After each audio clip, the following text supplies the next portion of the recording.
inaasahan, ang kabalikat ng bayan. Handog sa miyembro, serbisyong magkabago. Express. So to discuss our first topic, hindi ko na patatagalin, help me welcome with a warm virtual round of applause the acting corporate CEO2 of the Member Education Department, Sir Jeric Maliari. Sir Jeric, mabuting araw po. Mabuting araw po sa inyong lahat. Naririnig niyo po ba ako ng malinaw? Yes, Sir Jeric, loud and clear ang boses niyo sa akin. So our first topic for this morning, yung ating kasambahayan OFWs membership and kasama na rin po yung kanilang benefit. Masaya tayong mga umaga kahit medyo maulan, Kailangan masaya lang talaga. Okay, so simulan po muna natin ang ating pagtatalakay para sa membership and benefits ng ating mga kasambahay o ang ating mga household helpers. First, bigyan muna natin ng kahulugan, sino ba ang ating mga kasambahay? Yan. Bakit kasambahay ang ginamit sa term? Hindi po katulong, kundi kasambahay, kasama talaga sa bahay natin. So the term domestic helper or kasambahay refers to any person engaged in domestic work within an employment relationship such as but not limited to the following. So pwede dito yung mga general house help, nursemaid or yaya, pwede yung mga cook, gardener or laundry person but shall exclude any person who performs domestic work only occasionally or sporadically and not on occupational basis. The term shall not include children who are under foster family arrangement and are provided access to education and given an allowance incidental to education, katulad po ng kanilang baon, transportation, school projects, and other activities, school activities. So, yan po yung ating mga kasambahay. Ang kasambahay na term ay galing na rin po sa ating batas, yung kasambahay law natin. Okay. Coverage of household helpers sa SSS. Ayon po sa Implementing Rules and Regulations o IRR ng Republic Act 10361 o yung tinatawag po nating Domestic Workers Act, Batas Kasambahay, house helpers are mandatorily covered by the SSS, PhilHealth, and Pag-ibig. So kapag may kasambahay, i-cover po natin sila sa SSS, PhilHealth, and Pag-ibig na parang employee din. Hindi po sila dapat i-cover na parang self-employed. Dapat po ay ma-cover sila bilang parang employee din katulad po natin ng mga manggagawa. Okay?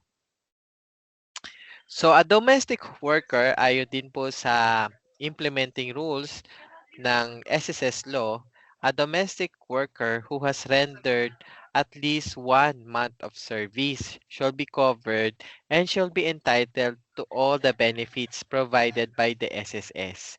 So, the domestic worker shall be entitled to all other benefits under existing laws. So, yan po yung ating kasambahay. So, dapat daw po nakapag-render na at least 1 month service ayon po sa IRR or Implementing Rules and Regulations ng SSS Law para ma-cover po at ma-entitle sa mga benefits sa SSS. Okay, ngayon na nabigyan natin ng kahulugan kung sino ang ating domestic worker or kasambahay, bigyan naman natin ng kahulugan sino ba si household employer o yung amo ng ating kasambahay. A household employer is a person who uses or use the services of a house helper, whoever pays the compensation for such services, whether the husband, the wife, or any other person shall be deemed as household employer. So, sino man daw na gumagamit ng serbisyo ng isang house helper or kasambahay at nagbabayad ng pasahod para sa mga serbisyo nito, sila po ang itinuturing na household employer. Okay, ngayon sa SSS, paano ba magpa-register ang isang amo ng isang kasambahay o isang household employer? So for the registration of household employers, may tinatawag po tayong Unified Registration System. You need to register to the SSS by completing the Unified Registration Forms under the Kasambahay Unified Registration System o yung KURS. Duly signed by the person who is paying the compensation of the household helper for submission to SSS together with the specimen signature card or yung SSS Form L501 natin, all household employers shall be issued their own household employer ID number that shall be separate and distinct from their own personal SS number. So kapag tayo po ay isang amo ng isang kasambahay, kailangan po natin magparehistro at gumamit tayo ng form na tinatawag nating Unified Registration Form para mabigyan tayo ng ID number. Iba pa ito sa ating personal SS number. Yung SSID number na gagamitin natin as amo o household helpers, yan ang gagamitin sa SSS sa pagre-report ng inyong kasambahay. So ano po ba itsura nung Unified Registration Form natin? So ito po siya. Ito ay downloadable sa SSS website. Pwede nyo po itong i-print at nang sa ganun kapag kayo magtutungo sa SSS office ay handa na po yung form ninyo. Ayan. Lakihan po natin. As you can see, meron ditong box sa bandang taas para sa Pag-ibig, PhilHealth, and Household SS, Household Employer ID Number.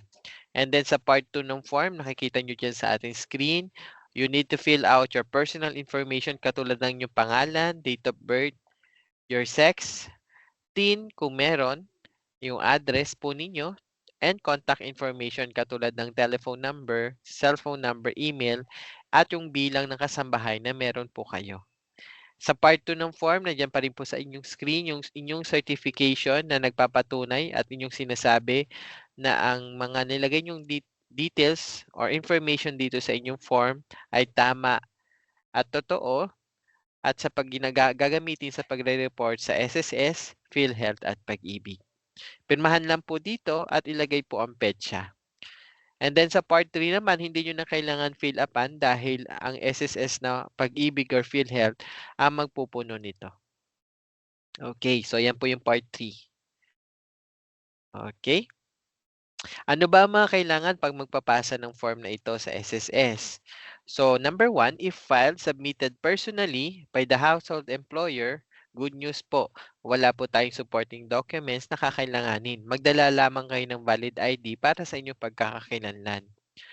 If duly accomplished form is filed or submitted naman ng inyong authorized representative, presentation of the following is required. Una po yung letter of authorization from the household employer, valid ID ninyo, at valid ID po ng representative. Madalas, pag pumupunta sa opisina, yung mismo kasambahay na rin ang nagpapasa ng form at binibigyan na lang ng authorization letter. Pwede naman po yun, basta napunan po yung number 2 requirement natin. Letter of authorization, valid ID, at valid ID rin po nung representative. Pangatlo naman, kung merong pagbabago or update sa inyong details sa SSS, PhilHealth o Pag-ibig, maaari nyo po ipasa to in a separate transaction sa tatlong agency. So kung meron kayong babaguhin details sa SSS with regard to your employer information, magpapasa kayo ng separate form sa SSS. Okay? So paano naman sa kasambahay? So, paano makuhanan ng SS number ang ating mga kasambahay? Kung meron na silang existing SS number, maaari nyo na po yung gamitin sa pagre-report para sa ating mga kasambahay. Subalit kung wala pa, maaari rin i-download itong form na to, yung tinatawag nating Kasambahay Unified Registration Form. So, lakihan po natin. Ito ay downloadable din sa SSS website kung saan kailangan punan ng ating kasambahay yung kanyang mga personal details na nakikita nyo sa ating screen. Sa part 1, nandyan po yung portion para sa Pag-ibig, PhilHealth, and SSID number. Personal information po niya katulad ng pangalan, birthday, sex, civil status, place of birth, religion, mother's maiden name, and yung address. Ganon din ang contact information tulad ng telephone, mobile number, and email address. Sa babang portion naman, ilalagay ng ating kasambahay ang kanyang mga dependents or beneficiaries. Yan. At sa part 3, part 2B, part 2C naman tayo, certification portion, kung saan isi-certify ng kasambahay na siya po ay tama at correct yung mga inilagay niya pong detalye dito para mabigyan siya ng SS number. Okay. Ano po mga requirements kasama ng form na ito? So, naririto po sa ating screen. documentary requirements, hindi po kinakailangan kaagad at the time of registration for issuance ng Pag-ibig, PhilHealth, or SS number. Kung hindi available at the time of registration, registrant will still be provided with the corresponding numbers. However, availments of any benefit shall only be allowed upon submission of documents to prove his or her identity and payment of required premium contributions. So, ito po yung mga requirements natin. So, primary documents, kung meron na available na yung ating kasambahay ng mga dokumento, alinman sa mga ito, pwede na isama doon sa form natin. Kung hindi naman available at the time of registration, mabibigyan pa rin naman ng SS number. Subalit, nakatag po sa amin yon as temporary until such time ay ipasa niya na po yung document niya para matanggal na yung temporary tagging sa kanyang SS number. Pero tandaan nyo, hindi ibig sabihin na temporary number ay kukuha tayo ng panibagong number in the future ng separate SS number. Hindi po, lifetime SS number na yon, tatanggalin lang natin yung tagging na temporary once nakapag-submit na ng mga dokumento. For the secondary documents, kung wala po tayong primary document, yung nasa kaliwa, pwede tayong magpasa ng secondary documents. Ang karaniwang narinig namin kasing concern ay wala daw birth certificate yung ating mga kasambahay. So, hindi nila makuhanan ng SSS. Kung wala naman pong birth certificate, huwag po mag-alala, pwede pa rin po yung ating secondary documents. Nandito po sa ating kanan sa screen, any two of the following, original at photocopy ng mga sumusunod, and at least one na may date of birth. So, napakarami na po dyan pwedeng pagpilian. Halimbawa, NBI clearance, police clearance, voter's ID, school records. Basta nandun po yung kanyang pangalan and at least one with date of birth. Okay? If the required supporting documents is or are not available at the time of registration, or if the registration is done at Pag-ibig or PhilHealth, or if the registrant is unavailable to sign the document, SS number shall still be issued subject to the following conditions. So nakatag pa rin po siya sa amin as temporary yung SS number niya.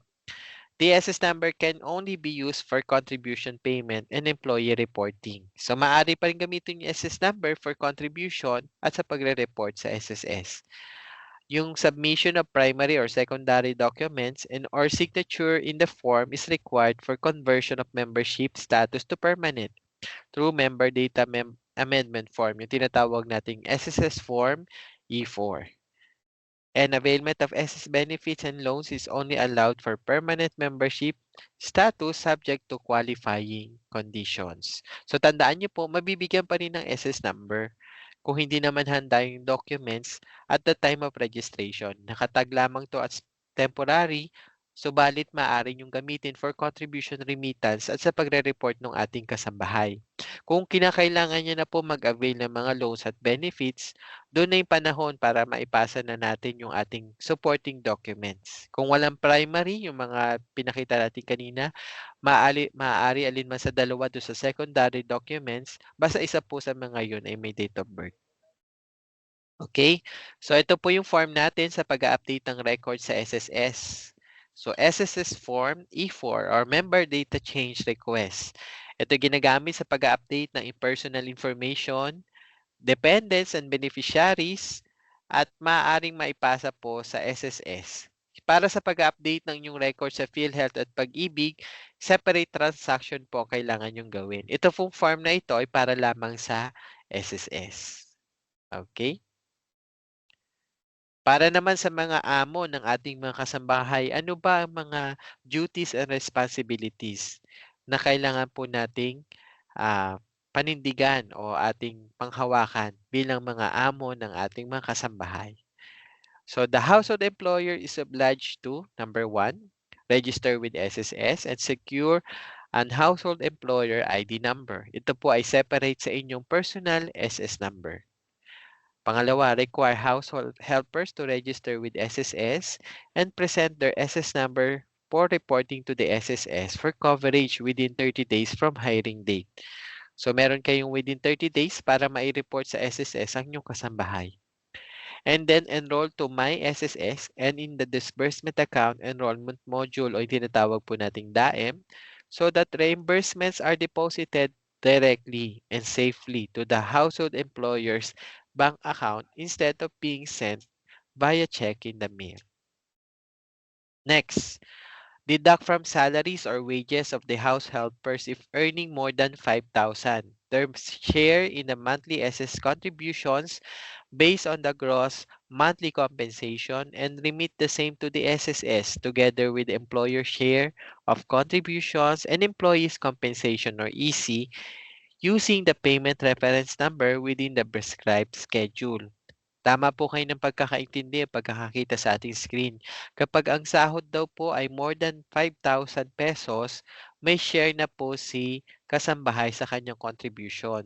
Subalit kung less than 5,000 ang kanyang kinikita, ang contribution niya ay sasagutin lamang ni amo. Wala dapat pong ibabawas sa kanyang sahod kapag less than 5,000 ang kanyang kinikita sa inyo. Although meron na tayong minimum salary, di ba po, or salary or wage para sa ating mga kasambahay. Pero ang nire-require ng batas, kapag more than 5,000, doon lamang nagkaka-share sa SSS, PhilHealth, or Pag-ibig yung ating mga kasambahay. Okay? Gagamit lamang po tayo ng payment reference number. Ito po ay makukuha sa inyong SSS online account kapag kayo po ay household employer na na-registered sa SSS. At yun ang gagamitin sa pagbabayad ng contributions. Okay. And then maintain true and accurate records of house helpers such as but not limited to the following: employment and payment record, payroll records, official receipts ng mga proof of payments of monthly contributions and loan amortizations, amounts deducted from salary or wages, record of sickness, injuries, and death of house helpers in manual logbook or electronic file for work-connected contingencies.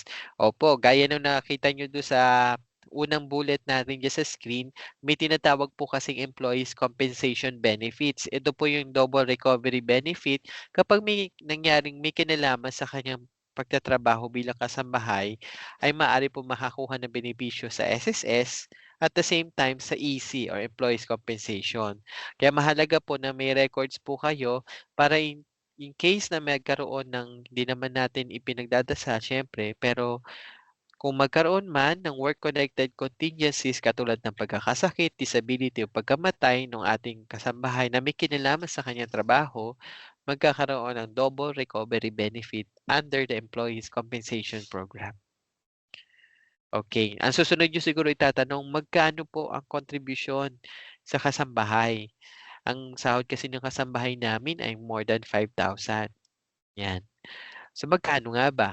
So, meron tayong schedule of contributions or yung table para sa paghahati ng contribution para sa ating mga kasambahay. Ito ay downloadable sa SSS website. Subalit kung nais nyo na ma-access ngayon din, maaari nyo pong i-scan yung QR code na nasa inyong screen para makita po yan.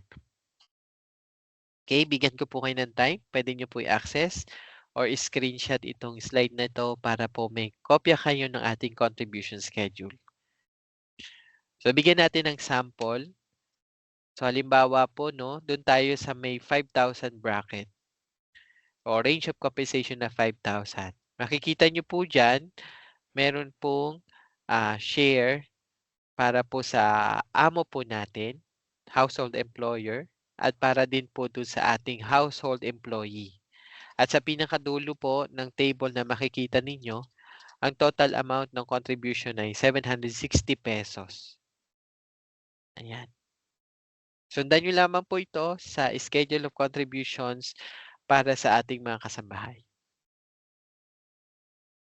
Next, ano po ba ang iba pang mga duties and responsibilities ng ating amo or household employer? Present work and employment records for inspection upon demand by the SSS and deduct from house helper's salary or wages their monthly loan amortizations and remit the same together with the loans collection list LCL to SSS branch office using the payment reference number for loans payment. Kung sakali may loan po yung ating kasambahay, dahil maaari rin po sila mag-loan sa SSS, maaari nyo po silang i-report gamit din po yung inyong MySSS account bilang household employer at ang gagamitin rin po natin ay yung ating payment reference number gamit po yung loan collection list sa SSS online account. Tandaan lang natin na lahat po ng employers dapat i-require po ang ating mga bagong hire o i-hire na mga kasambahay na i-disclose yung kanilang existing loan sa SSS. Ito ay makukuha nila sa kanilang online account.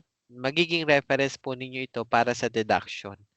Okay? Para hindi po magkaroon ng penalty or hindi ma-delay yung kanilang pagbabayad ng kanilang mga loans sa SSS. And syempre, we have to deduct from the house helper's earning over 20,000. Yung mga kumikita po ng mga kasambahay na over 20,000 per month, meron po niyan. Ito po, their share in the mandatory provident fund. So automatic po yan kapag naghuhulog tayo ng contribution para sa ating mga kasambahay at ang sahod nila ay more than 20,000 per month, may tinatawag din po tayong provident fund para sa kanila or yung tinatawag nating MPF. Contribution and remit the same to the SSS together with the employer share of contributions using PRN within the prescribed schedule. And also, bilang mga amo ng ating kasambahay, you are also required to advance the benefits po nila kapag sila ay nagkaroon ng pagkakasakit or pagbubuntis na po through SS sickness benefit and maternity benefits. And ito po, inform the SSS of any changes or updates in data records using the employer data change or R8 form sa ating nearest SSS branch. Ito po yung katumbas ng E4 sa ating member. Sa ating employers naman, R8 ang ginagamit natin. Keep house helpers updated on the changes in the SSS policies, rules, and regulations, and ensure all forms submitted are properly and accurately accomplished. Okay. And then, meron din po tayong tinatawag na specimen signature card. Dapat po annually ay ito ay na-update natin. Certify SSS-related documents of house helpers when required for their claims and comply with the rules and regulations promulgated by the Social Security Commission as implemented by the SSS. So ito po ang mga duties and responsibilities ng ating amo o mga household employers. Mamaya talakayin naman natin ano naman yung mga benepisyo. Pero bago tayo sa mga benepisyo at sa mga loan na maaari nyo makuha sa SSS, isabay na po muna natin itong membership and benefits para sa ating OFW. Okay, magtutungo na po tayo sa second part ng ating presentation. Pag natapos na tayo sa kasambahay, pag-usapan naman natin yung membership and benefits ng ating mga overseas Filipino workers or OFWs. So by definition, ano bang ibig sabihin ng OFW? Tumutukoy po ito sa isang Pilipino na engaged or is to be engaged or has been engaged in remunerated activity in a country of which he or she is not an immigrant, citizen, or permanent resident and is not awaiting naturalization, recognition, or admission, whether land-based or sea-based, regardless of status, excluding a Filipino engaged under a government-recognized exchange visitor program for cultural and educational purposes. Ito rin ay tumutukoy sa isang person na engaged in remunerated activity covers a person who has been contracted for overseas employment but has yet to leave the Philippines. Okay. Sa coverage ng mga OFW sa SSS, ang coverage po sa kanila ay compulsory upon all sea-based and land-based OFWs. Ang mga land-based OFWs are compulsory members of the SSS and considered in the same manner as self-employed persons under such rules and regulations that the Commission shall prescribe. Pati po yung mga manning agencies are agents of their principals are considered as employers ng ating mga sea-based OFWs. Upon the termination of their employment overseas, OFWs may continue to pay contributions on a voluntary basis to maintain their rights to full benefits. And lastly, yung mga migrants naman po, Filipino permanent migrants. Kasama na po yung mga Filipino immigrants po natin, permanent residents, and naturalized citizens of their host countries may be covered by the SSS on a voluntary basis. Okay. So, paano ba kumuha ng SS number ang ating mga OFWs? Tandaan po natin na ang pagkuha ng SS number ay isang beses lamang at ito po ay lifetime number na at gagamitin sa lahat ng transaksyon sa SSS. Kung meron na kayong existing SS number, yun na po ang gagamitin ninyo. Subalit kung wala pa, maaari kayong kumuha sa ating SSS website. Coverage for an OFW member takes effect on the applicable month and year of the first contribution payment but should not be earlier than the month of registration or the issuance of SS number. So, start daw po ng coverage ninyo ay kung kailan po yung pinakaunang hulog ninyo na valid sa SSS. So, that is your date of coverage, kumbaga, sa SSS membership ninyo. Kung may pagbabago naman sa mga data ninyo, sa records ninyo sa SSS, same form ang gagamitin natin. Yung tinatawag po nating member data change request form o yung ating SSS form E4, i-attach lang po yung mga supporting documents. Okay. Magkano naman ang contribution sa mga OFWs natin? Kanina, di ba po, kapag 5,000 and above, may share po si kasambahay na sa contribution niya. Pag less than 5,000, sagot lamang ni amo yung kanyang contribution sa mga kasambahay. Sa OFW naman, iba rin po ang policy pagdating sa contributions ng ating mga OFW. The monthly earnings declared by the land-based OFW at the time of his or her registration shall remain the basis of his or her monthly salary credit unless he or she makes another declaration of his or her monthly earnings, in which case such latest declaration becomes the new basis of his or her monthly salary credit or MSC. The minimum MSC for land-based OFW should be 8,000 pesos.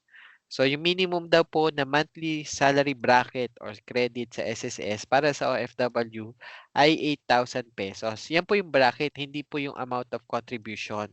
So, kung nais po ninyong makita yung iba't ibang amount ng contributions pagdating sa OFW, meron tayong schedule of contributions para dyan. So, maaari nyo rin po iscan yung QR code na nasa inyong screen para ma-download po yung kopya po ng inyong schedule para sa ating mga OFWs. Ang minimum amount, ito po yung amount, no? Kanina, salary credit. Yung 8,000 monthly salary credit, ang minimum amount po niyan ng contribution sa SSS is 1,200 pesos. Yan, per month po yan para sa ating mga OFWs. Okay, so maaari nyo po sundan ito, pwede kayo makapamili sa inyong amount ng contribution. Just remember po ay mga self-employed, voluntary, kasama na po ang mga OFWs, pwede kayo makapamili ng amount ng contribution ninyo kapag ang edad po ninyo ay below 55 years old. Subalit kapag 55 years old, pataas na po, one bracket at a time, every year lamang po kayo pwede magtaas. So halimbawa, ngayong 55 na po kayo ngayon or higher pa sa 55 ang inyong edad, one bracket every year lamang po ang pwede ninyong itaas. Pero pag below 55, kahit alin po sa mga contribution amount na ito, pwede nyong pagpilian. Okay. Deadline for the payment of contributions. Kailan po ang deadline ng ating pagbabayad? Pag January to September po ang babayarin ninyo, pwede nyo mabayaran sa buong taon. Yung basta yung hulog po ninyo for the year, pwede nyo bayaran within the year. Kung di nyo naman nabayaran yung last quarter ng taon na ito, halimbawa, October, November to December, quarter po yan, 3 months, pwede nyo bayaran up to 31 ng susunod ng taon, January. Okay? Kung yung payment deadline po ay nag-fall ng holiday sa Philippines or a weekend, pwede pa itong bayaran sa next working day. Okay? Okay, next po tayo. Para naman po sa mga sea-based OFWs, kanina po land-based OFWs. Sea-based OFWs. Ito po yung mga pinapadala, no? sa mga barko halimbawa. The employer shall deduct and withhold from the employee's monthly salary, wage, compensation, or earnings the employee's contribution in an amount corresponding to his or her salary, wage, compensation, or earnings during the month in accordance with the monthly salary credits or MSCs. The schedule and the rate of contributions as may be determined and fixed by the commission o yung SSS commission po natin. The employer shall pay with respect to such covered employee the employer's contribution in accordance with the said schedule rates of contributions. So pagdating po sa ating mga C-based OFWs, may employer and employee sharing. Meron din po itong separate na schedule of contributions na maaari nyo makita sa SSS website. So merong share si employee, may share din po si amo natin. Okay. So sa mga nais po magtungo sa SSS sa abroad, meron ba tayong mga branches abroad? Meron po, available po ang mga branches natin. Meron po tayo sa ngayon na yan, 28 foreign offices. 15 po sa Middle East and sa Europe, and 13 naman sa Asia, Americas, and Pacific. So hanapin niyo po ba kami malapit na SSS sa inyo dyan kung nasaan man po kayo. Maaari po kayong magtungo sa mga sumusunod na opisina para sa inyong mga transactions sa SSS. Okay. Okay, meron din po tayong tinatawag na elimination of dual member coverage. So meron din po kasi tayong tinatawag na bilateral social security agreements sa iba't ibang bansa. Philippine Bilateral Social Security Agreements, o tinatawag po nating SSAs, provide for an exemption from the general rule that the worker should be covered by the Social Security program of the host or receiving country. In case of Filipino detached workers o yung mga ipinapadala lamang po, no, they can still be covered under SSS coverage and need not to contribute to the receiving state system. Ibig sabihin, kung halimbawa pinadala po yung Pilipino sa abroad at doon sila work, itutuloy nila yung coverage nila dito sa Philippine SSS at hindi na po kinakailangan maghulog pa doon sa separate SSS sa bansa kung saan sila ipapadala. As long as meron tayong existing na Social Security Agreement sa bansa na iyon. Halimbawa po, mga manufacturing companies na ipinapadala sa parent company or mga affiliates sa Japan or sa Europe, mga auditing companies, auditing firms sa Europe. So, hindi na po kinakailangan ng coverage, double coverage or dual coverage sa SSS sa bansa na iyon dahil meron po tayong existing Social Security Agreements.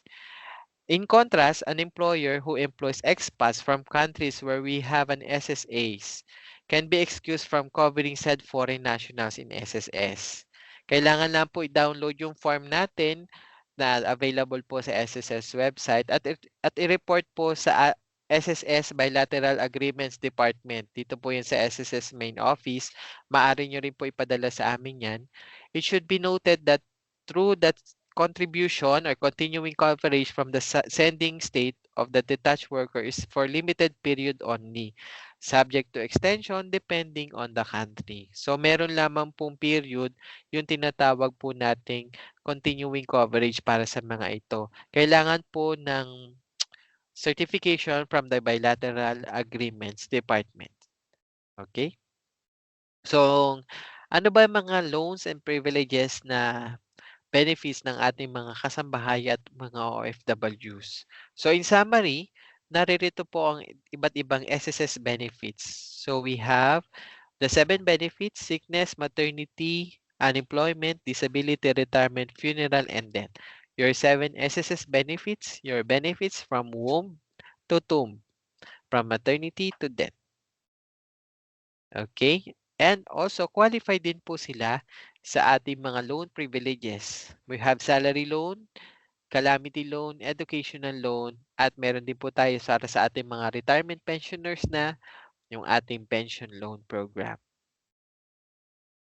Okay, tandaan lang po natin para sa ating mga bayani abroad, sigurado ang bukas kapag tayo po ay may SSS. Mahalaga po na meron tayong maaasahan pagdating ng panahon na hindi na natin kaya din magtrabaho o halimbawa meron po nangyari sa ating contingency, aliman po sa mga ito ay meron tayong benepisyong maasahan sa SSS. Kahit nasaan ka man sa mundo, may benepisyong may uwi sa pamilya nyo. Tandaan nyo po, sa SSS, sigurado ang bukas. So, dyan ko muna po itatapusin yung aking presentation. I'll be giving back the virtual floor sa ating mga butihing facilitators. Maraming salamat po. Maraming salamat Sir Jeric sa detalyadong pagpapaliwanag ng mga patungkol sa pagpamiyembro at benepisyo ng mga kasambahay at mga OFW. Bago tayo mag-proceed sa Q&A portion, nais lang po naming ipaalam sa lahat na ang SSS ay magpapatupad ng historic na pension reform simula September 2025. 3 taon na dagdag pensyon na makatutulong sa lahat ng klase ng pensioners. Alam mo ba kung magkano magiging pension ng retiree na si Lolo June simula September 2025? Kung halimbawa, 8,000 ang monthly pension niya ngayong August 2025, may 10% increase siya bawat taon for 3 years. Sa September 2025, tataas siya ng 800 pesos. Kaya magiging 8,800 ang pension niya. Sa September 2026 naman, tataas ulit ng 880, so magiging 9,680 na. At sa September 2027, may dagdag na 968, kaya total pension niya ay magiging 10,648. Solid, di ba? Perfecto para sa mas makatulong sa mga pensioners, lalo na sa pag-handle ng expenses nila. Para sa iba pang detalye, i-scan lang po ang QR code sa baba. Okay, Sir Jeric, ready na po ba tayo para sa ating Q&A? Yes po. Okay, ito na po ang ating unang question. So, from Jo, shout out kay Jo. Mabuting araw. Pwede din ba mag-file ng sickness ang kasambahay? If oo, paano po? Opo, maaari po mag-file ng sickness benefit din ng ating mga kasambahay. Kapag halimbawa po kayo nagkasakit na hindi bababa sa 4 na araw, magbigay lamang po kayo ng notice sa inyong amo. Halimbawa po yung mga medical documents ninyo, medical certification, ipasa nyo po sa inyong amo. Kung sa bahay lang po nagkasakit, dapat magawa nyo po ito sa loob ng 5 araw. Subalit kung na-hospital, maaari po i-file within 1 year.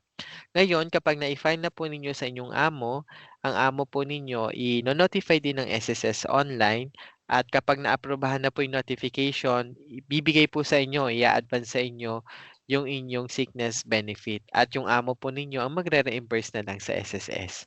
Pero sa katanungan, pwede ba mag-file ng sickness ang kasambahay? Yes po. Maging ang mga OFWs po natin, qualified din po sila. Basta SS member ka, meron po tayong sickness benefit. Thank you, Sir Jeric, sa malino na pagpapaliwanag regarding sa SSS benefit ng mga kasambahay. Ngayon naman po ay pupunta na tayo sa second question from Miss Ali. Ano po ang gagawin kung ayaw ng amo na i-report sa SSS yung kasambahay, Sir Jeric? Ayaw po i-report. Naku. Naku, ano bang gagawin natin kapag ayaw i-report? Siguro ang kailangan po munang gawin ay wag muna i-report kaagad sa SSS, PhilHealth or Pag-ibig. Kung maaari po, ikausapin muna natin yung ating amo na ito po nalaman ko sa webinar o nalaman ko sa SSS, sa PhilHealth or sa Pag-ibig man na dapat pala meron coverage. So, social protection yung ating mga kasambahay.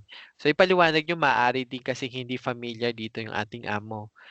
So, ipaliwanag nyo po na dapat may ganito, may SSS, PhilHealth, and Pag-ibig. Ngayon, kung ayaw pa rin po mag-comply ng ating amo, maaari po kayo makipag-ugnayan sa malapit na SSS, PhilHealth, or Pag-ibig, or pwede rin naman po na pumunta kayo sa aming opisina nang sa ganun mabigyan po natin ng payo yung ating amo.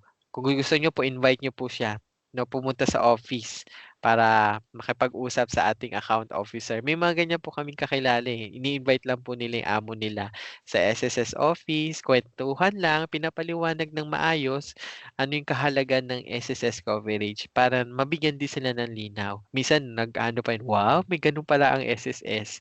So, malay nyo po, para mabigyan naman natin ng protection din yung ating mga amo maliban po yung ating kasambahay. Siyempre, ito po ay compliance sa ating batas. Salamat po, Sir Jeric. So, malinaw po yun na lahat ng bagay na madadaan sa magandang usapan.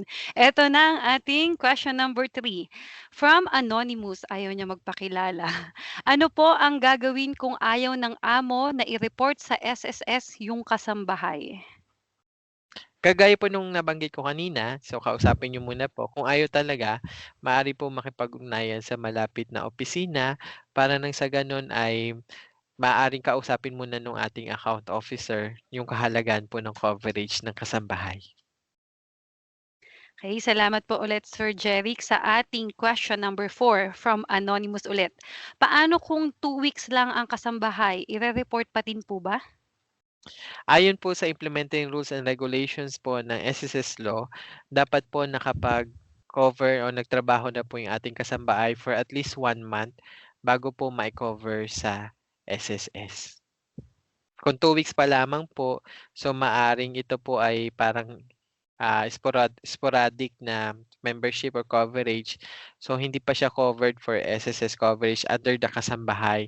Pero kung nais niya po maghulog, kung halimbawa ito po ay kabuhayan niya, ibang bahay ang kanyang pinaglilingkuran, maaari po siyang magpa-cover bilang self-employed para na sa ganun may membership din siya.